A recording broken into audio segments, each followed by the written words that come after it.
कह नहीं सकते हैं, हम तो गडकरी जी की बात पे यकीन करते हैं, जिनका ये कहना था कि ये क्रिकेट का मैच है, आखिरी गेंद तक कुछ नहीं कहा जा सकता। देखिए बीजेपी आगे बढ़ गई 37 रुझानों में, मतलब 81 में से 80 रुझान सामने आ चुके हैं। 37 पर बीजेपी आगे चल रही है, 34 पर कांग्रेस घट गई है, कांग्रेस उसका अलायंस घट गया है। आजसू 6 सीटों पर आगे चल रही है। मैं अपने सभी पैनलिस्ट से एक एक क्विक रिएक्शन ले रही थी। सतीश जी, त्रिशंकु या डिसाइसिव वर्डिक्ट? त्रिशंकु की ओर जाएगा माचल जी, जिस तरह से दिखाई दे रहा है, लेकिन वैसी स्थिति में आजसू का रोल एक किंग मेकर के रूप में उभर कर सामने आगे चल रही है। मैं अपने सभी पैनलिस्ट से एक एक क्विक रिएक्शन ले रही थी। सतीश जी, त्रिशंकु या डिसाइसिव वर्डिक्ट? त्रिशंकु की ओर जाएगा माचल जी, जिस तरह से दिखाई दे रहा है, लेकिन वैसी स्थिति में आजसू का रोल एक किंग मेकर के रूप में उभर कर सामने आ सकता है, जैसे कि हरियाणा में तो छोटी पार्टीज आजसू, जेवीएम इत्यादि का किंग मेकर बनना, अब अगर त्रिशंकु विधानसभा होती है तो उस तरफ ज्यादा इशारा है। मनीष जी, त्रिशंकु या डिसाइसिव वर्डिक्ट? नहीं, ये डिसाइसिव होगा। या तो जेएमएम गठबंधन को ये थोड़ा ठीक करना पड़ेगा, कांग्रेस प्लस नहीं है, जेएमएम प्लस है। हाँ। जेएमएम गठबंधन को, महागठबंधन को या बीजेपी को, दोनों में से कोई भी, मतलब मिलके ही बनाएंगे। इधर वेज, या इस तरफ या उस तरफ, लेकिन वहां पर जनता जो है वो एक मन बना के चलेगी और एक जगह पर वर्डिक्ट देगी। त्रिशंकु आपको लग रहा है नहीं होगा? विजय कौशिक जी। आंचल जी, मुझे भी यही लगता है कि भी जनता का जो निर्णय है वो एक तरफ रहेगा और जिसको भी मिलेगा स्पष्ट बहुमत मिलेगा, और मुझे पूरी उम्मीद है कि कांग्रेस गठबंधन सरकार वहां पर बनेगी। नहीं सर, महागठबंधन, जेएमएम। हाँ, महागठबंधन एक ही बात है, झारखंड मुक्ति मोर्चा और नहीं, आप ये देखिए बीजेपी अकेले 37 पे है। हमारे सहयोगी रजत राकेश टंडन इस वक्त सीधे रांची से जुड़ रहे हैं। आप दोनों बाद में थोड़ा सा लड़ लीजिएगा। रजत राकेश टंडन हमारे साथ जुड़ रहे हैं। रजत, बिल्कुल एक्साइटमेंट चल रही है 2020 मैच की तरह।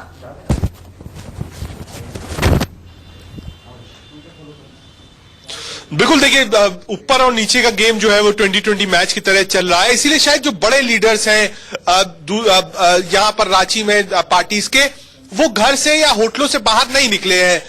मैं इस वक्त जेएमएम के जो प्रदेश कार्यालय है उसके बाहर खड़ा हूं। आप पीछे मेरे देखेंगे झारखंड मुक्ति मोर्चा केंद्रीय कार्यालय है। बड़ी पार्टी है, कांग्रेस के साथ, आरजेडी के साथ महागठबंधन चुनाव लड़े, लेकिन बिल्कुल सन्नाटा नजर आएगा। जब पूछा तो यही जवाब मिला कि 10 बजे के बाद ही यहां पर भीड़ आपको नजर आएगी। ये झारखंड मुक्ति मोर्चा का केंद्रीय कार्यालय है।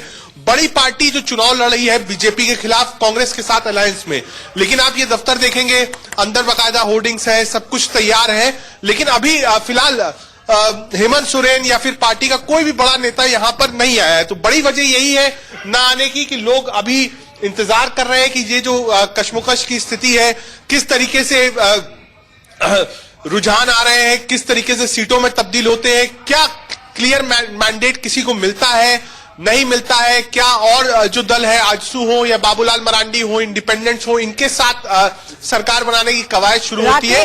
इसलिए अभी कोई आया नहीं है, बिल्कुल खाली पड़ा है, ना कोई जश्न की तैयारी। ठीक है, जेएमएम हो, कांग्रेस हो या बीजेपी हो, किसी ने भी मोतीचूर के लड्डू के ऑर्डर नहीं दिए हैं अभी। बिल्कुल ऑर्डर नहीं दिए, सब लोग इंतजार कर रहे हैं और सब लोग नजर बनाए हुए हैं। कुछ लोगों से बात हुई तो वो यही कह रहे थे कि इंडिपेंडेंस पे सबकी नजर है। आजसू से लोग बात कर रहे हैं और क्या अगर कमी पड़ती है तो कैसे पूरा किया जाए, अपने विधायकों को कैसे होल्ड किया जाए। सारी पावर जो है और सोच है वो सेलिब्रेशन के आगे उसमें लगी है कि आंकड़ा कैसे मिले या आंकड़े तक कैसे पहुंचा जा सके। इसलिए पार्टी कार्यालय लगभग सभी राजनीतिक दलों के रांची के अंदर बिल्कुल सुनसान पड़े हुए हैं। बड़ा उलटफेर अभी कम से कम रुझानों के लिहाज से होता हुआ नजर आ रहा है। अभी कुछ देर पहले तक जेएमएम, कांग्रेस और आरजेडी का गठबंधन था, वो बहुमत के आंकड़े के बहुत करीब पहुंच गया था, बल्कि यूं कहिए बहुमत का आंकड़ा ऑलमोस्ट रुझानों में छू लिया था। ये देखिए, ये बाजी पलटती हुई नजर आ रही है। अब 38 सीटों पर बीजेपी आगे चल रही है, जबकि कांग्रेस, जेएमएम और आरजेडी का जो अलायंस है वो 33 सीटों पर आगे चल रहा है। अगर आप आजसू, जेवीएम और अन्य पर नजर डालें तो उसकी सीटें जो आगे चल रही थी वो रुझानों के हिसाब से वो थोड़ा सा पीछे होगी और इसका फायदा बीजेपी को होता हुआ नजर आ रहा है। हमारे साथ हमारे सहयोगी राकेश इस वक्त जुड़े हुए हैं लगातार रांची से। राकेश, इस वक्त क्या खबर मिल पा रही है? जो मेन प्लेयर्स हैं, हेमंत सोरेन, रघुबर दास, ये सब लोग क्या कर रहे हैं?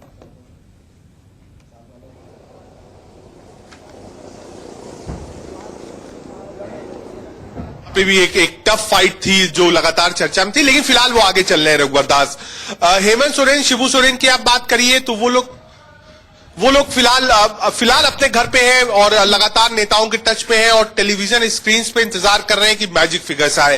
कांग्रेस की भी कमोवेश यही स्थिति है, वो भी सिर्फ नजर बनाए हुई है कि कब उसको आंकड़ा मिले जेएमएम के साथ, उसके बाद सेलिब्रेशन के साथ उतरे।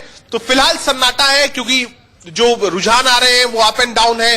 थोड़ी देर के लिए रिलीफ कांग्रेस प्लस अलायंस को है, थोड़ी देर के लिए रिलीफ बीजेपी को है और कई जो छोटे दल हैं, चाहे वो आसू हो या इंडिपेंडेंट हो, उनको लगता है कि अगर मेजोरिटी किसी को नहीं मिलती है तो एक बार फिर बड़ी लॉटरी खुलेगी झारखंड के अंदर छोटे राजनीतिक दलों की। बात हो पाई कि भले ही कांग्रेस जो है वो लगभग बैकसीट में नजर आ रही है, इसके बावजूद जिस तरह की रिलक्टेंस पहले देखी जाती, गोवा दिग्विजय सिंह का अगर एग्जाम्पल देखा जाए, वैसी स्थिति ना हो, इसको लेकर आरपीएन वहां पर कितने एक्टिव नजर आ रहे हैं? बताया जा रहा है कि वो पहुंच गए, वो इस वक्त कहां है?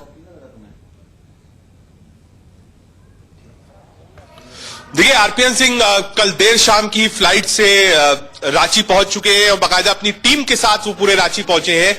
और जो मेरी जानकारी है कि विधायक के ऊपर जो जीतने वाले हैं या जो बहुत बहुत क्लोज मार्जिन पे जहां फाइट हो रही है वहां पर कांग्रेस की नजर है। साथ ही साथ जो और राजनीतिक दल है उनसे बातचीत का डोर ओपन चल रहा है। कोई ये मना नहीं कर रहा है कि हाँ हमारी बातचीत नहीं हो रही है, चाहे वो अज्सू हो चाहे बाबूलाल मरांडी हो, सबसे बातचीत कांग्रेस पार्टी की चल रही है। ये कहना बिल्कुल गलत नहीं होगा, लेकिन उसके बाद भी फाइनल नोट के लिए इंतजार हो रहा है कि एक बार कुछ एक तस्वीर साफ हो, उसके बाद कांग्रेस पार्टी आगे कदम उठाएगी।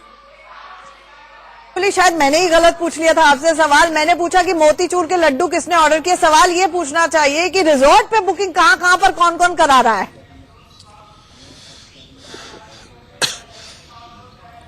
देखिए, बुकिंग्स जो है वो हो रही हैं, लेकिन जिस तरीके के परिणाम थे और जिस तरीके के एग्जिट पोल्स दिखा रहे थे या फिर जो कॉन्फिडेंस दिख रहा था, उतना खराब बीजेपी जितना आकलन दिल्ली में था कि हाँ बहुत खराब स्थिति है बीजेपी की, फिलहाल रुझानों से नहीं लग रहा है कि उतनी खराब स्थिति बीजेपी की है झारखंड के अंदर।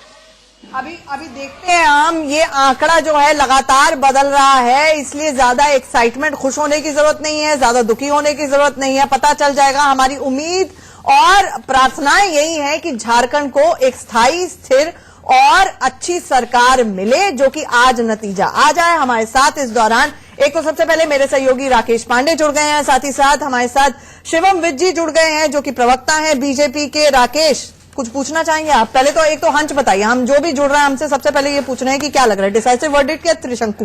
देखिए, सबसे पहले तो जो तस्वीर है आंकड़ों की, उसमें बीजेपी आगे है 37 सीटों पर, कांग्रेस प्लस 35, हालांकि इसे जेएमएम प्लस कहा जाए तो ज्यादा बेहतर है, 805 और जेवीएम 3 और अन्य 1। अन्य में अब ये भी देखना होगा कि वो एलजेपी है, जेडीयू है, कौन है। लेकिन मुझे लगता है कि देखिए फाइनल होने जा रहा है, 800 और जेवीएम को भी आप जोड़ लीजिए। आप अलग अलग क्यों करती हैं? क्योंकि 37 बीजेपी है। मैं तो मानकर ये चल रहा हूं कि हो सकता है कि ये अब कमोबेश जोड़ तोड़कर जिस तरीके से हरियाणा में, नहीं, मैं तो राजनीति में कुछ मानती नहीं हूं। आप बता दो, एक लाइन में बताओ, त्रिशंकु लग रहा है या आपको डिसाइसिव वर्डिक्ट जनता का लग रहा है? जो आप बात कर रहे हैं वो जोड़ तोड़ की बात कर रहे हैं। Decisive verdict. शिवम?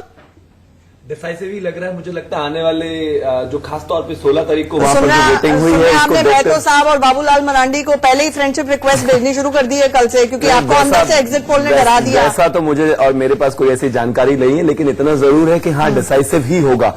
अभी शुरुआत के 4 या 5 राउंड्स खुले हैं, उसके बाद आने वाले समय में जो 16 तारीख और 12 तारीख को जो वोटिंग हुई है लास्ट के 2 चरणों में, मुझे लगता है उस रुझान को देखते हुए भारतीय जनता पार्टी वहां पर पूर्ण बहुमत की सरकार बनाएगी। मनीष जी ने अपनी बात नहीं की। एक सेकंड बस, ये पोल हो रहा है हमारा, क्योंकि 12-1 बजे मुझे सबको पकड़ना होगा फिर। मनीष जी, डिसाइसिव या त्रिशंकु? नहीं, डिसाइसिव ही है। और जहां तक रही फ्रेंड रिक्वेस्ट की बात, तो बाबूलाल मरांडी जी और सुदेश महतो जी पुराने ही दोस्त हैं, मित्र हैं, रिश्तेदार हैं, गले मिल सकते हैं जल्दी। तो बीजेपी की बात करें, बीजेपी से जल्दी गले मिल सकते हैं, आपका ये कहना है? मिल सकते हैं। राजनीति है, सब कुछ संभव है। एनीवेज, हमारे यहाँ आप राकेश कुछ कह रहे थे? सॉरी। हाँ, मैं कह रहा था इसलिए कि शिवम जिस कॉन्फिडेंस के साथ कह रहे थे, शिवम चतरा की रैली में याद होगा अमित शाह बहुत चिंतित नजर आए थे और उन्होंने ये कहा था कि आप सब लोग फोन करिए, कम से कम 25 लोगों को, अपने कार्यकर्ताओं को ये निर्देश। रैली में भीड़ नहीं आ रही थी? रैली में भीड़ नहीं थी, सिर्फ मुझे लगता है कि 10,000 से भी कम की भीड़ थी। तब अमित शाह ने कहा था कि अपने कार्यकर्ताओं को निर्देश दिया था कि आप सभी को फोन करिए और कम से कम एक जन जो है वो 25 लोगों का वोट दिलाए। तो ये चिंता तो थी अमित शाह ये चिंता नहीं है, अमित शाह स्टाइल है। अगर आप इसको देखेंगे पूरे चुनाव में नहीं, शुरुआत तो तो अपना कहने का 2014 नहीं 2013 से अगर आप उनको देखते आ रहे हैं तो संगठन को लेकर किस तरह से दिशा निर्देश रहे हैं आदरणीय अमित शाह जी का, ये सब जानते हैं। और पार्टी को लेकर कहां से और कहां तक आज 2019 में हम पहुंच चुके हैं, दुनिया की सबसे बड़ी पार्टी हम बने हैं। तो जाहिर है, मैं कहता हूं लास्ट के चरणों में आकर जिस तरह से एक पार्टी को जान लगानी चाहिए और पूरे कार्यकर्ताओं को जी जान से मेहनत करके अपनी पूरी मेहनत देनी चाहिए, वही हुआ है और वही दिशा निर्देश था। शिवम, सवाल ये उठ रहा है कि जो एग्जिट पोल के नतीजे हैं, हालांकि ये तो पल पल की बदल रही है स्थिति, अभी आपके लिए राहत की बात है, आधे घंटे में पता चलेगा, कांग्रेस के लिए राहत की बात है। मैं एक डिफरेंट पॉइंट पे हूं। अमित शाह जी बहुत मेहनत करते हैं, इसमें कोई दो राय नहीं है। प्रधानमंत्री मोदी बहुत मेहनत करते हैं, मोदी है तो मुमकिन है, लेकिन लोकल लेवल्स पर मुख्यमंत्री फेल हो रहे हैं। राज्यों में जो हम बात कर रहे थे कि पॉलिटिकल मैप जब स्टेट इलेक्शंस होते हैं तो अलग है, जब लोकसभा चुनाव होते हैं तो अलग है। देखिए, इसमें कोई दो राय नहीं है कि क्षेत्रीय स्तर पर हर पार्टी के अपने अपने मुद्दे होते हैं और क्षेत्र की अपनी अपनी समस्याएं होती हैं। लेकिन इस बात को अगर देखा जाए तो क्षेत्र और केंद्र की राजनीति ने मिलकर जिस तरह से झारखंड के नतीजे भी अभी आपके सामने हैं, एग्जिट पोल में जिस तरह से हाल बताया, अभी फिलहाल तक के जो नतीजे हैं उनको देखते हुए एग्जिट पोल्स ने जिस तरह से हाल दिखाया था वैसा तो बिल्कुल भी नहीं है। और कांग्रेस ने जिस तरह से, मुझे लगता है मोतीचूर के लड्डू तो शायद उन्होंने एग्जिट पोल्स देखकर ही मंगवा लिए होंगे, क्योंकि पिछले कुछ समय से नहीं, अभी हमारी बात हुई, उन्होंने भी ऑर्डर नहीं किया, वो भी डरे बैठे हैं और ये अच्छा है। मुझे लगता है नेताओं में ये डर होना चाहिए, चाहे बीजेपी हो कांग्रेस में हो, कि पासा किसी भी तरफ पलट सकता है। हमें काम करने की जरूरत है, क्योंकि ऐसा तो नहीं है कि हम रिजॉर्ट की बुकिंग करा ली हो, क्योंकि उस चीज में वो नहीं, हमने वो भी पूछा रिजॉर्ट से, नहीं तो रिजॉर्ट की बुकिंग आपने नहीं कराई थी, कर्नाटका वालों को कहाँ रखा था? अभी तो कर्नाटका वालों को महाराष्ट्र में रखा था जब ऑपरेशन। सबसे पहले महाराष्ट्र हमारे सामने बिल्कुल ताजा है, महाराष्ट्र नहीं, उससे पहले कर्नाटका में जब आप ऑपरेशन लोटस कर रहे तो आप ही सबको महाराष्ट्र लेकर आए थे ना। ज्यादातर कांग्रेस को ही जरूरत उसकी पड़ती है और उन्हें ही पड़ेगी, लेकिन भारतीय जनता पार्टी या जनता ने मुझे लगता है जो मैंडेट दिया है उसमें अभी शायद वो रिजॉर्ट वालों के वैसे दिन नहीं आने वाले हैं और भारतीय जनता पार्टी जो है पूर्ण बहुमत के साथ। पता नहीं मोतीचूर के लड्डू के कितने बिल होंगे, लेकिन रिजॉर्ट वाले खूब कमाने लगे हैं, उनके अच्छे दिन जरूर आए हैं। ये बड़ा सवाल है दोनों तरफ से। ये तो एक अच्छा जोक चलने लगा था आंचल जी की ट्विटर पर कि अब जो ऐड होंगे वो रिजॉर्ट्स के, कि आइए हमारे यहाँ विधायक बनते हैं, सरकार बनाई जाती है, तो ऐसे वो प्रमोट करेंगे अपने होटल्स और रिजॉर्ट को। हाँ विजय जी, अभी यही सवाल आपसे, क्योंकि रजत हमें कह रहे थे कि बहुत फूंक फूंक के कदम वहां पे रखा जा रहा है, क्योंकि जिस तरह से ये अब पारी चल रही है ये एक डिसाइसिव वर्डिक्ट की तरफ नहीं है, ये त्रिशंकु विधानसभा की तरफ इशारा है, और ऐसे में कांग्रेस भी अंदर खाने बातचीत करना शुरू हो गई है। देखिए, राजनीति में सबसे ज्यादा जरूरी है कि अपने दोस्त और दुश्मन सबकी पहचान करके हाथ मिलाते रहिए।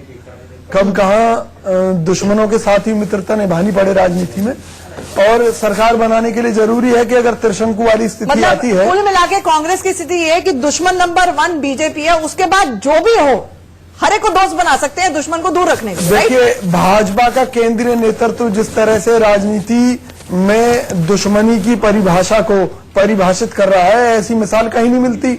जिस तरह से यहाँ विपक्षी पार्टियों को जिस तरह से निशाना बनाया जा रहा है सीबीआई और ईडी के माध्यम से, ये कोई अच्छी परंपरा तो कभी है ही नहीं, और इसकी शुरुआत बीजेपी ने कर दी है।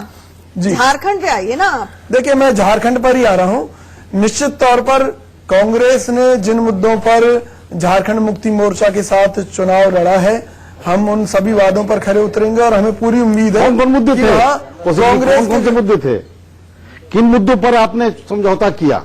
किन मुद्दों पर? हमारा तो सबसे प्रमुख मुद्दा ये था कि झारखंड की जनता के जो प्रमुख मुद्दे हैं, चाहे वहां बिजली की बात हो, चाहे सड़क की बात हो, चाहे वहां की बुनियादी जरूरतों की बात हो, और उन परिस्थितियों में हमें लगा कि भी हम झारखंड मुक्ति मोर्चा के साथ मिलकर एक बेहतर प्रदर्शन कर सकते हैं।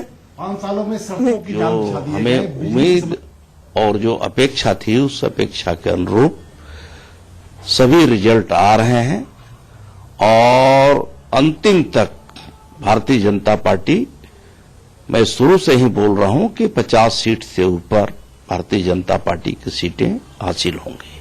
तो आपको अभी भी लगता है पार्टी को झारखंड में बहुमत मिलेगा और जो अभी आप पिछड़ रहे हैं आगे निकल जाएंगे? निश्चित तौर पे भारतीय जनता पार्टी ही सरकार बनाएगी। भारतीय जनता पार्टी को स्पष्ट जनादेश प्राप्त होगा। किस आधार पे अभी दावा कर रहे हैं? है मुझे पूरा, मैं 1.5 महीना वहां रहा हूं और कोई जिला, कोई ऐसा क्षेत्र नहीं बचा जहां नहीं गया हूं। और जिस प्रकार का भारतीय जनता पार्टी की जो स्ट्रेटजी रही है, चुनाव के कैंपेनिंग क्या हो, जो मतदाताओं को कैसे हम संपर्क करेंगे, उनके बीच में हमारा कैसे अपील जाए, सबसे बड़ा सवाल, ये जो एक्सपेरिमेंट की लगातार बात हो रही है, हरियाणा में ये पेच इसलिए फंस गया, महाराष्ट्र में हाथ से सरकार चली गई कि भाई जाट लैंड में आपने पंजाबी मुख्यमंत्री बना दिया, मराठा लैंड में आपने देवेंद्र फडणवीस को उतार दिया, और यहां पर तो खास तौर से ट्राइबल जनता है, आदिवासी जनता है, 26% जिनकी पॉपुलेशन है, वहां पर लोग जिस तरह से कानून पे कानून लाए जा रहे हैं लैंड असल में माफी के साथ इंटरप्ट कर रहा हूं आपको। देखिए जो नीचे बड़ी खबर चल रही है कि बीजेपी ने जेवीएम और आजसू से संपर्क कर लिया है, यानी जोड़ तो कहीं ना कहीं से बीजेपी आगे निकली तो सरकार बनाने की कवायद शुरू हो गई है। और आजसू के साथ 2014 में पहले गठबंधन में थे, उसके बाद अब गठबंधन तोड़कर अलग अलग चुनाव लड़े, तो मुझे लगता है कि वो एक प्लान रहा होगा और अब आजसू को सूत्रों के हवाले से कल से खबर आ रही है। अभी शिवम से पूछा था तो वो ऑलमोस्ट डिनाई कर गए थे वो। एनीवे शिवम, बात पूरी कर लीजिए। नहीं देखिए, राजनीति है, मुझे लगता है कि वैसे भी वो हमारे पुराने साथी रहे हैं, तो अगर ऐसी पुराने साथी रहे हैं लेकिन साथ लेकर नहीं चले। लेकिन नहीं देखिए, परिवार अगर होता है तो उसमें लड़ाइयां उठापटक चलती रहती है, लेकिन ऐसा नहीं है कि वो अंततः अलग ही हो जाएगा या फिर कभी मिलने की संभावनाएं खत्म हो जाएगी। ऐसा तो नहीं आज वालों से वादा कर रखा हो कि सीएम को, लेकिन साथ लेकर नहीं चले। लेकिन नहीं देखिए, परिवार अगर होता है तो उसमें लड़ाइयां उठापटक चलती रहती है, लेकिन ऐसा नहीं है कि वो अंततः अलग ही हो जाएगा या फिर कभी मिलने की संभावनाएं खत्म हो जाएगी। ऐसा तो नहीं आज वालों से वादा कर रखा हो कि सीएम को रहने दीजिए। मुझे लगता है ये कांग्रेस प्लस हटा के पहले आप इसको जेवीएम प्लस कीजिए। ये मैंने भी दो बार बोला है, कृपया करके जेएमएम प्लस जेएमएम फेस है मुख्यमंत्री का, हेमंत सोरेन फेस है, वो आगे चल रहे हैं, कांग्रेस बैकसीट ड्राइविंग कर रही है, उसको मुझे लगता है जेएमएम कर देना चाहिए। एक वैलिड पॉइंट है, वो ग्राफिक दुरुस्त करा देते। लेकिन शिवम, आपने सवाल नहीं दिया, एक्सपेरिमेंट फेल हो रहा है। नहीं, मुझे लगता है बिल्कुल फेल नहीं हो रहा है। देखिए अभी टेली देखिए ना, मैं तो टेली देखकर ही बेहद खुश हूं अभी शुरुआती रुझान में जो है, क्योंकि जिस तरह से हालात और जिस तरह से खास तौर मनोहर लाल खट्टर को, अगर ये दुष्यंत चौटाला को, अगेन आपने अगर फ्रेंडशिप रिक्वेस्ट लास्ट मिनट नहीं, ये एक जो मिरेकल आपने किया लास्ट मिनट नहीं किया होता तो हरियाणा में आपकी सरकार नहीं बनती, महाराष्ट्र में आपकी सरकार बनी नहीं। अब झारखंड में भी अगर आपके मुख्यमंत्री ने इतना काम किया, जो 65 पार की बात शुरू में सुनाई दे रही थी, वो तो आखिरी फेज तक आते हैं तो सुनाई नहीं दे रही है। घर घर रघुवर का क्या हुआ? ये तो घर वापसी के कम से कम एग्जिट पोल्स में कह दिया गया। घर घर रघुवर तो तय होगा, इसमें तो कोई दो राय नहीं है। अभी आप देखिए, मैं कहता हूं एग्जिट पोल सारे फेल हुए हैं। और दूसरी जहां तक बात है, सड़कों का जाल और बिजली का काम वहां पर हुआ है, जहां जिस तरह से एग्जिट पोल्स कब फेल हुए? अभी देखिए ना आप शुरुआत में एग्जिट पोल्स में 20, 22, 24 इस तरह की टेली मिल रही है। तो वैसे भी बीजेपी बहुत प्रफुल्लित रहती है। नहीं, लेकिन अभी देखिए ना सिचुएशन किस तरह से बदली है। मैं सिर्फ इतना कहना चाहता हूं कि थोड़ा और अगर आप इंतजार करेंगे तो देखेंगे बीजेपी की टेली स्टैंड अलोन सरकार बनाने की है। बावजूद इसके आजसू और अगर जेवीएम से हम आजसू और जेवीएम से अगर हम बात कर रहे हैं तो अच्छा ही है। लेकिन एक कॉम्प्लीमेंट्री बिल्कुल बड़ी खबर यह है कि बाबूलाल मरांडी जो है वो किंग मेकर की भूमिका में हो सकते हैं। शिवम, जो आंचल बात कर रही थी उस पर एक कॉम्प्लीमेंट्री मेरा सवाल है, उसको ऐड कर दीजिए उसके साथ कि अगर घर घर रघुवर इतना सफल था नारा, तो तीसरे चरण के बाद बीजेपी को अपनी रणनीति बदलने के लिए मजबूर क्यों होना पड़ा? अमित शाह पहुंचते हैं चौथे चरण के चुनाव के लिए, रैली करते हैं और उसके बाद कहते हैं कि अगले 4 महीनों में राम मंदिर निर्माण का काम शुरू हो जाएगा। तारीख क्यों बतानी पड़ी? देखिए जितने सारे काम इस 6 साल की गवर्नेंस में हुए हैं या पिछले 6 महीने में हुए हैं, उनको पहुंचाना इस सरकार की जिम्मेदारी है। जो चीजें हमने की हैं, अगर उसको हम जनता तक लेकर जा रहे हैं तो उसमें कोई परेशानी नहीं है। और ये चुनाव है, चुनाव में जितने भी सारे काम हुए हैं, चाहे वो केंद्र स्तर पर हो चाहे वो राज्य स्तर पर हो, राज्य की जनता को बताना बहुत जरूरी है। और रणनीति, मुझे लगता है कि जब भारतीय जनता पार्टी किसी भी चुनाव में जाती है, चाहे वो केंद्र का हो चाहे वो राज्यों का, आप देखेंगे कार्यकर्ता लेवल से और एक प्रधानमंत्री और राष्ट्राध्यक्ष स्तर तक के सभी लोग उस चुनाव में हिस्सा लेते हैं कभी भी, क्योंकि उनको बात बिल्कुल क्लियर है कि हमें देश ही में रहना है, थाईलैंड तो जाना नहीं है। नहीं, एक उसका बड़ा पक्ष ये था कि कंबोडिया था। Shivam, please get your facts. अच्छा, इज इट? हो सकता है, लेकिन थाईलैंड शिवम होकर आए होंगे। मैं तो आज तक कहीं गया ही नहीं सर देश के बाहर। मुझे तो ऐसे लगा आपको बार-बार थाईलैंड पासपोर्ट बनवाए। देखिए एनआरसी आने वाला है शिवम, फंस जाइएगा। पासपोर्ट बिल्कुल है और उसकी तो जरूरत नहीं है। नेशनल चैनल पे गलत बात मत करिए, कहीं का ठप्पा नहीं है, चेक करवा लेंगे हम। नहीं, हाँ बिल्कुल चेक करा लीजिए, कोई अच्छा, परेशानी नहीं। ठीक है। हमारे साथ चारू प्रज्ञा जो बीजेपी की प्रवक्ता है वो भी जुड़ेंगी ड्यूरिंग द कोर्स। लेकिन मनीष जी, एक आपसे मेरे को ये सवाल था कि जिस तरह से बाबूलाल मरांडी अब बताया जा रहा है कि किंग मेकर की भूमिका में आ सकते हैं, अगर ये अभी टेलीविजन स्क्रीन पर जो रुझान है उनको सही माना जाए तो ऐसे में बाबूलाल मरांडी के 8 विधायक, जिनको 6 को हाईजैक बीजेपी ने कर लिया, ये सब जो खटास थी इतनी जल्दी सब खत्म हो जाएगी, मिठास में तब्दील हो जाएगी? नहीं, जैसा कि मैंने भी कहा और शिवम जी ने भी कहा, बाबूलाल मरांडी जी भी पुराने मित्र हैं, रिश्तेदार हैं। और भाई भाई में होता रहता है टकरार, ये आ जाएंगे वापस, बहुत जल्दी वापस आ जाएंगे, उनकी घर वापसी हो जाएगी। उनकी घर हरदर रघुबर के लिए, क्यों नहीं लेकर आ हरदर पाए रघुबर के लिए आजसू और बाबूलाल मरांडी की घर वापसी की जरूरत है। चारू प्रज्ञा जितने कॉन्फिडेंट पहले नजर आ रहे थे कि आप 81 की 81 सीटों पर चुनाव लड़ेंगे, 65 पार करेंगे, आखिरकार अंततोगत्वा अगर अभी के रुझान देखे जाए आपको आजसू और जेवीएम की जरूरत पड़ने वाली है।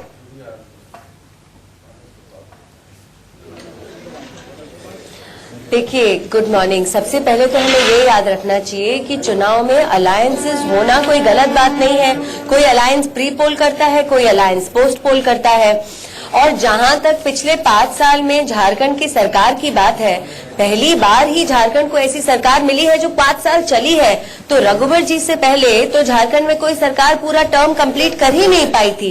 मोदी जी की जो पॉलिसीज हैं, जिनका पेनिट्रेशन झारखंड में ग्रास रूट लेवल तक हुआ है, उनका जो इम्पैक्ट झारखंड में है, शायद ही देश भर में और कहीं इतना ज्यादा दिखाई देता होगा। महिलाएं सारी एक तरफा मोदी जी के साथ है। भारतीय जनता पार्टी महाराष्ट्र में, उससे आपको दिक्कत नहीं होती ना। प्री पोल अलायंस की जो सैंक्टिटी है वो रहनी चाहिए। आपके साथ आजसू शामिल थी लेकिन सीट शेयरिंग अरेंजमेंट नहीं कर पाया।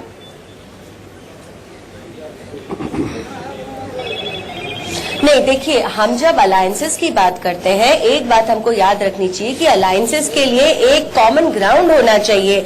आप ऐसे नहीं बोल सकते कि एक नॉर्थ की तरफ देखता है, एक साउथ की तरफ देखता है और अलायंस आज कर रहे हैं। वो अलायंसेस चलते नहीं है। महाराष्ट्र में भी आप देखिएगा आगे आगे क्या आपत्तियां आती है। वो अलायंस जो होते हैं जहां पर कोई कॉमन ग्राउंड नहीं है, वहां परेशानी है। बीजेपी की आई थी, वैसे ही आप प्रिडिक्ट कर रही हैं कि महाराष्ट्र में आएगी। विजय कौशिक जी, एक तुरंत जवाब। जी, प्री पोल अलायंस और पोस्ट पोल अलायंस की सैंक्टिटी में फर्क होता है। अब देखिए जो हालात बनते जा रहे हैं, कहीं ना कहीं वोट आजसू और जेवीएम ही काट रही है बीजेपी का सबसे ज्यादा। अगर वो साथ इकट्ठे होकर चलते तो जो कांग्रेस जेएमएम की टाली है वो नजर नहीं आती। देखिए, इसमें कोई शक नहीं है कि चुनाव से पूर्व जो सर्वे जो चैनलों द्वारा किए जाते हैं और वोटिंग के बाद में जो किए जाते हैं, दोनों में फर्क होता है। लेकिन वो कितना रिजल्ट में परिवर्तित होते हैं, इस बात को आज तक कोई भी तय नहीं कर सकता।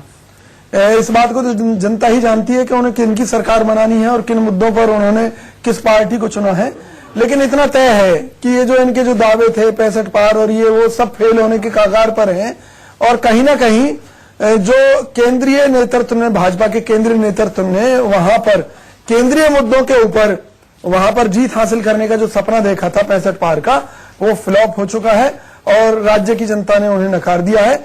और मुझे अभी भी उम्मीद है कि जो फाइनल रिजल्ट होंगे उनमें भी कुछ फेरबदल हो सकता है। आप कह रहे हो नकार दिया, वो 38 पर है, आप 35 पर हैं, 40-36 ऑलरेडी हो गया। मैं ये मानकर चल रहा हूं कि जो 65 पार का नारा दिया था केंद्रीय मुद्दों को लेकर, जो इन्होंने राष्ट्रीय मुद्दों को लेकर दिया था, वो सब फेल हो चुके हैं। चारू प्रज्ञा जवाब दे रही है। हाँ, कॉन्सोलेशन प्राइज हमें मिल गया। यहाँ पे ये राजनीति है भैया, जिसकी सरकार जो जीता वही अंदर। चारू प्रज्ञा जी जी जी,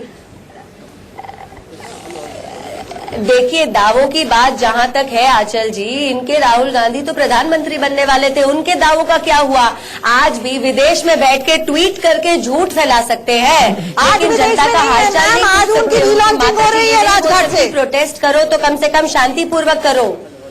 बिल्कुल, आज उनकी रीलॉन्चिंग हो रही है राजघाट से। आप ये नहीं बोलिए जिस तरीके से ये लोग राजनीति करते हैं, ये तो कोई टिप्पणियां नहीं करें। लेकिन चारू प्रज्ञा, अगर रघुबर दास ने इतना काम चलिए किया, वापस आ गए, स्वागत है उनका देश की धरती पर। अगर रघुबर दास ने इतना काम किया तो अच्छा, आप स्वागत करने एयरपोर्ट जा रही है क्या? अगर आपको लगता है कि विदेश में है वो, मोतीचूर और वो स्वागत है उनका भारत में। सन्नाटा पसरा है इस वक्त बीजेपी में, रांची में। ऐसा क्यों? इसको एक्सप्लेन कर पाएंगी? अगर इतना बीजेपी ने काम किया और इतना भव्य मंदिर भी राम का दे रहे हैं आप, 370 भी है, नागरिकता कानून भी ले आए हैं, तो बीजेपी कॉन्फिडेंट नजर क्यों नहीं आ रही है?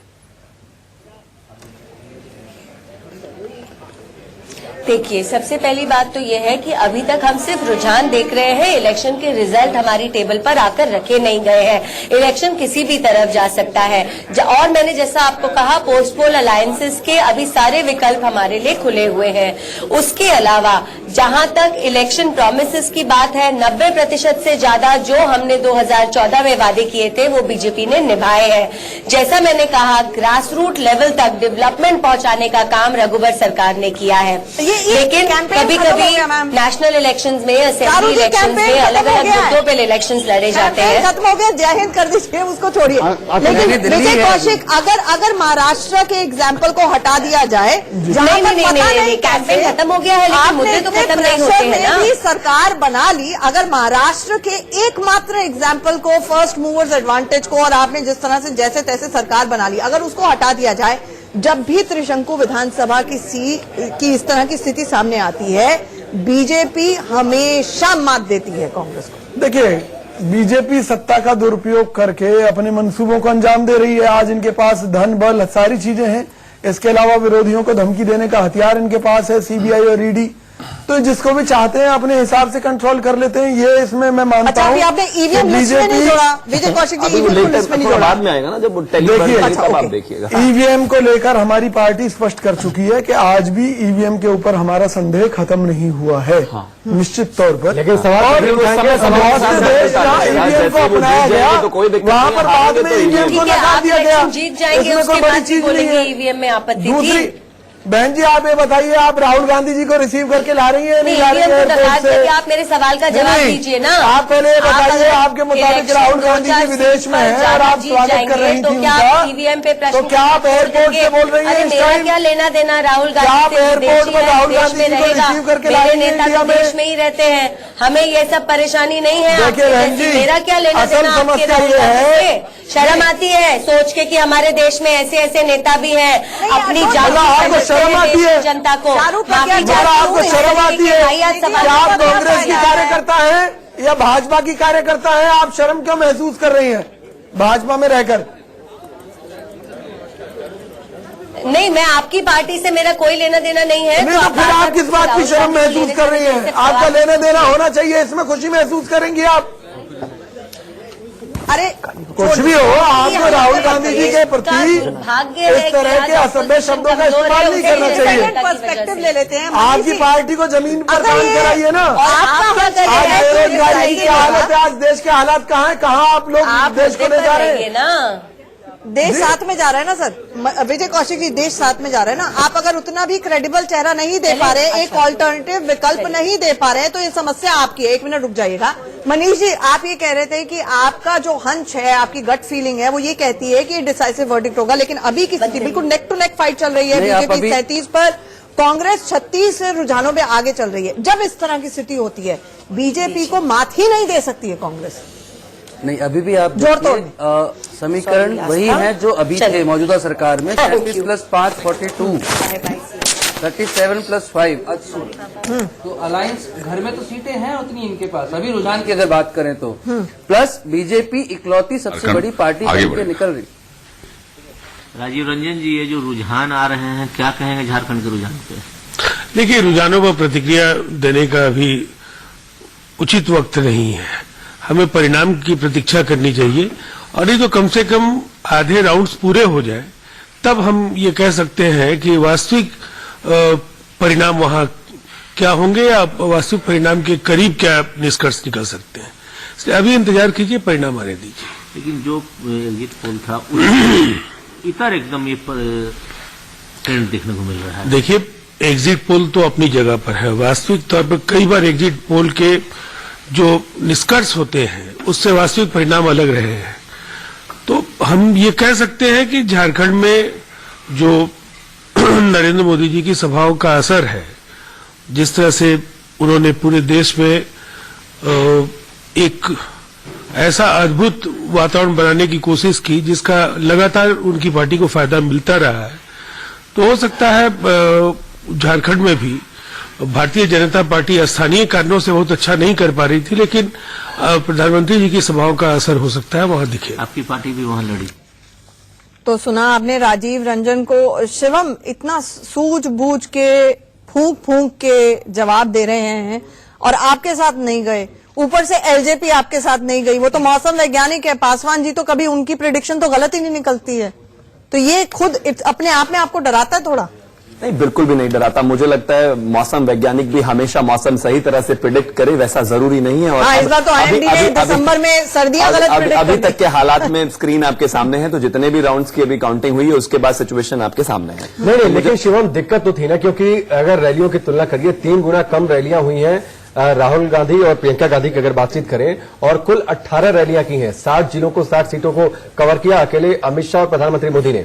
तो ये तो कहीं से डर था कि जो लोकल इश्यूज हैं वो बीजेपी को सपोर्ट नहीं कर रहे, इसलिए नेशनल इश्यूज वहां पर हावी किए जाए। नहीं, ऐसा बिल्कुल भी नहीं है। अगर मैं बात करूं महाराष्ट्र की, उससे पहले मैं हरियाणा की, अभी आप दिल्ली आगे देख लीजिएगा।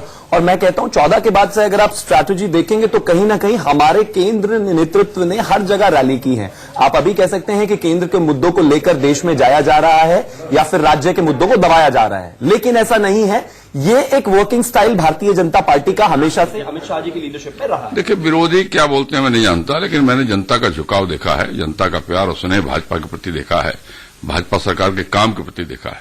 उस काम के बल पे मुझे उम्मीद है कि सरकार जरूर बनेगी, कमल खिलेगा, कमल खिलेगा, झारखंड आगे बढ़ेगा। कमल खिलेगा, और कमल खिलेगा या नहीं खिलेगा ये 12-1 बजे तक पता चल जाएगा। मुझे लगता है रुझानों की बात, राकेश आप कुछ कह रहे थे, रुझानों की ब्रेकिंग आगे हो गई है। मैं ये बोल रहा था कि अभी देखिए 37 और 36 हो गया है, बीजेपी प्लस 36 और कांग्रेस प्लस, मुझे लगता है जेएमएम प्लस इसे कहें, जेएमएम प्लस जो है वो 37 हो गया है। तो एक बार फिर से देखिए ये T20 मैच की स्टाइल है। बिल्कुल T20 मैच चल रहा है। विजय कौशिक जी, अभी जो जिस तरह से शिवम कह रहे थे कि जब हमें चुनाव लड़ना है, ये इज पार्ट ऑफ स्ट्रैटेजी, हमारा वर्किंग स्टाइल ही ये है कि नेशनल हो गया है। तो एक बार फिर से देखिए ये T20 मैच की स्टाइल है। बिल्कुल T20 मैच चल रहा है। विजय कौशिक जी, अभी जो जिस तरह से शिवम कह रहे थे कि जब हमें चुनाव लड़ना है, ये इज पार्ट ऑफ स्ट्रैटेजी, हमारा वर्किंग स्टाइल ही ये है कि नेशनल इश्यूज की भी बात करेंगे और हम राज्य के मुद्दों की भी बात करेंगे, उसके बाद जनता फैसला करती है। जब जनता फैसला कर रही है तो ऐसा क्यों है कि लगातार अपनी बात को कम्युनिकेट करने में कांग्रेस और उसका अलायंस पिछड़ जाता है? देखिए, मैंने कहा ना कि कुछ ना कुछ कमियां हमारी भी रही हैं, लेकिन आज भाजपा जिस तरह से कांग्रेस में कमियों को लेकर जी आत्ममंथन, इंट्रोस्पेक्शन, हाँ बिल्कुल चलता रहता है। आत्ममंथन भी होता है, चर्चाएं भी होती हैं, और निश्चित तौर पर कांग्रेस पार्टी क्या सबक लिया 2014 के बाद से? अब तो 6 साल हो गए हैं, क्या सबक लिया?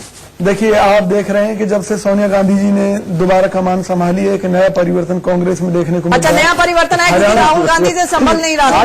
आज भी बदल जाएगा। आप देखिए, राहुल गांधी जी जो काम कर रहे थे वो आज भी उतना ही काम कर रहे हैं, उससे ज्यादा काम कर रहे हैं 100%। अब कांग्रेस की फ्रीक्वेंसी ज्यादा बढ़ गई है विदेश जाने की। सोनिया राहुल गांधी ने झारखंड में कितनी रैलीज को संबोधित किया? देखिए, राहुल गांधी से पहले ये बड़ा दिलचस्प है। देखिए, सतीश जी ने बता दिया कितनी रैलियां की हैं, लेकिन इनको ये याद नहीं है कि इनके नेता ने कितनी रैलियां की हैं, कितनी सीटों को कवर किया।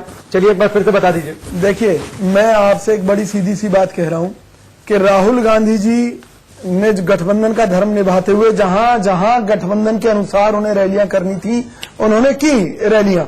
लेकिन जो प्रमुख मुद्दा यह है कि भाजपा वहां केंद्रीय मुद्दों पर ही चुनाव लड़ती रही, राष्ट्रीय मुद्दों पर चुनाव लड़ती रही, वहां राम मंदिर बनाने का वादा करती रही, वहां दूसरे वादे करती रही, लेकिन जो क्षेत्रीय मुद्दे थे जिन पर इनकी सरकार फेल थी, वहां पर इन्होंने कोई चर्चा नहीं की। और मैं इस बात को इसलिए दावे के साथ कहता हूं कि वहां इस बार वहां की जनता ने धूल जो चटाने का मन बना चुकी थी, वो रिजल्ट के रूप में हमारे सामने कुछ कौन धूल चाट रहा है? विजय कौशिक कौन धूल चाट रहा है? अभी आपके सामने स्पष्ट है कि आधे से ज्यादा अभी जो काउंटिंग है वो नहीं हुई है। मतलब नहीं, आप तो इस बात पर खुश हो रहे हैं, आप तो इस बात पर खुश हो रहे हैं कि बीजेपी अगर आगे भी जाती है तो उसका 65+ का नारा फेल हो रहा है। आप तो पहले से ही, आपने थोड़ी देर पहले कह दिया हमें कंसोलेशन प्राइज मिल चुका है। देखिए, मैं तो बड़ा स्पष्ट रूप से कह रहा हूं कि ये अभी फाइनल नतीजे नहीं है। फाइनल नतीजे क्या होंगे इसका अंदाजा ना आप लगा सकते हैं ना मैं लगा सकता हूं।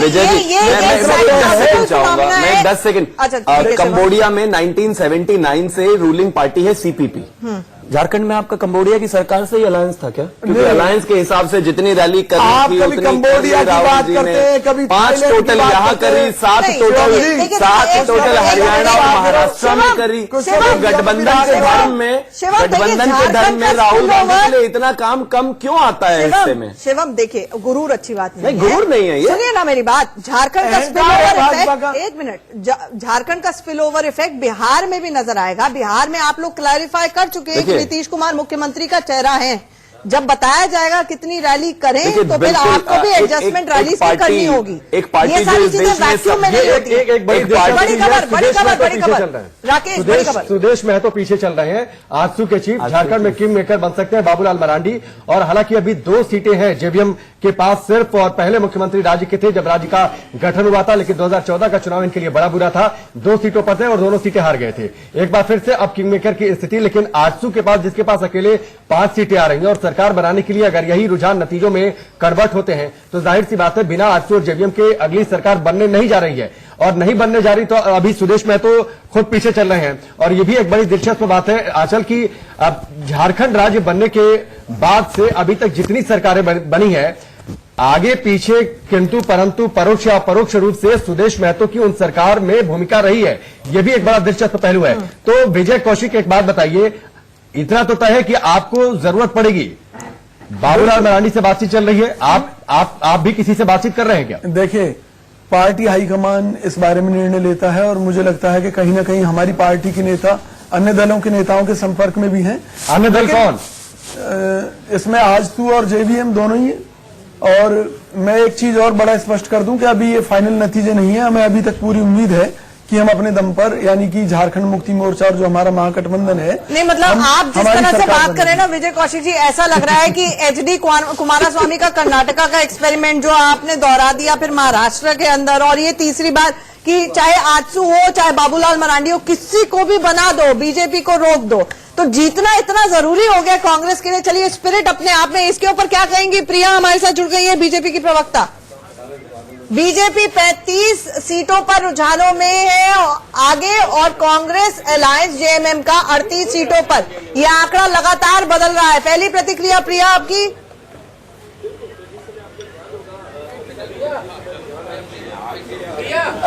नीति, बट जो ये आंकड़ा बदल रहा है, ये बहुत ही अर्ली रुझान है, बहुत ही पहले के रुझान है। अभी हम लोगों को आगे के जब तक चीजें डिसाइड नहीं होती हैं, जब तक और सीट्स और काउंटिंग नहीं हो जाती है, तब तक कौन किससे गठबंधन करेगा नहीं करेगा वो आकलन लगाना अभी थोड़ी बाद की बात है। दूसरी बात ये है कि झारखंड में बीजेपी ने जो काम किया है, जो स्टेबिलिटी दी है सरकार को रघुबर दास जी की नेतृत्व में, उसको लेकर हम लोग आगे गए थे।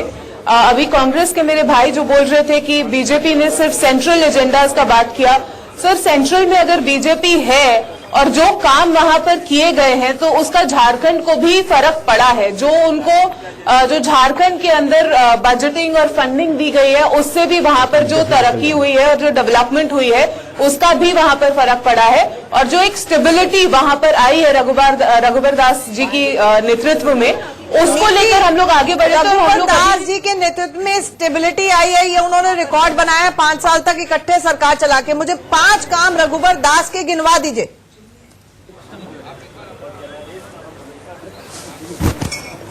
बात आप ये समझिए कि बीजेपी ने हमेशा एक ये जो कास्ट डायनामिक से ऊपर उठकर जो वहां पर बात करी है, और नक्सलवाद में भी जो वहां पर अटैक्स हुए उसमें भी बहुत कमी आई है। तो उस चीज को लेकर हम लोग जो बढ़े थे उस टाइम पर भी, और जो एक नॉन ट्राइबल नेता के तौर पर 5 साल वहां पर स्टेबल गवर्नमेंट रघुबर दास का, आपने नक्सलवाद की घटनाएं कम हुई है, आई विल ग्रांट यू 1, बाकी 4 काम।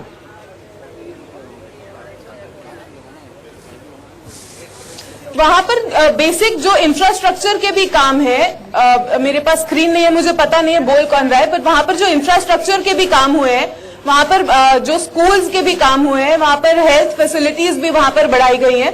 आप मेरे को बोलती है तो मैं आपको पूरा उनका काम का भी वो दे देती हूँ, बट अल्टीमेटली नहीं, ये वहां पर दर्शाता है कि 5 साल आंगनवाड़ी टीचर सड़कों पर उतर आए, उनके ऊपर लाठीचार्ज हो गया। तो बहुत सारी बातें तो इस तरह की भी है, और यही खामियाजा भुगतना पड़ेगा बीजेपी को, क्योंकि सभी लोग जो एग्जिट पोल पे इशारा कर रहे हैं कि आप डेजर्ट पार का नारा दे रहे थे, मोदी जी तो जीतते हैं लेकिन सीएम कैंडिडेट आखिरकार राज्य को हरवा देते हैं। सवाल ये आ जाता है कि डबल इंजन ग्रोथ में एक ही इंजन काम कर रहा है, मुख्यमंत्री का इंजन काम नहीं कर रहा है। देखिए, एग्जिट पोल्स जो भी आंकड़ा दे रहे थे, हमारे हिसाब से तो अभी जितना उसके अंदर अभी तक रुझान है, आई थिंक वो एग्जिट पोल से तो ज्यादा अभी तो आ ही रहे हैं, बट आगे का भी हम लोग देखते हैं क्या होता है। अभी बहुत जल्दी है उस चीज पर वो दिखाना कि कौन सफर करेगा, कौन सफर नहीं करेगा, कौन जीतेगा, कौन हारेगा। बड़े आज तो सारे प्रवक्ता बड़ा फूक फूक के कदम लग रहे हैं, ये बहुत अच्छा ट्रेंड मुझे लग रहा है कि इतना सब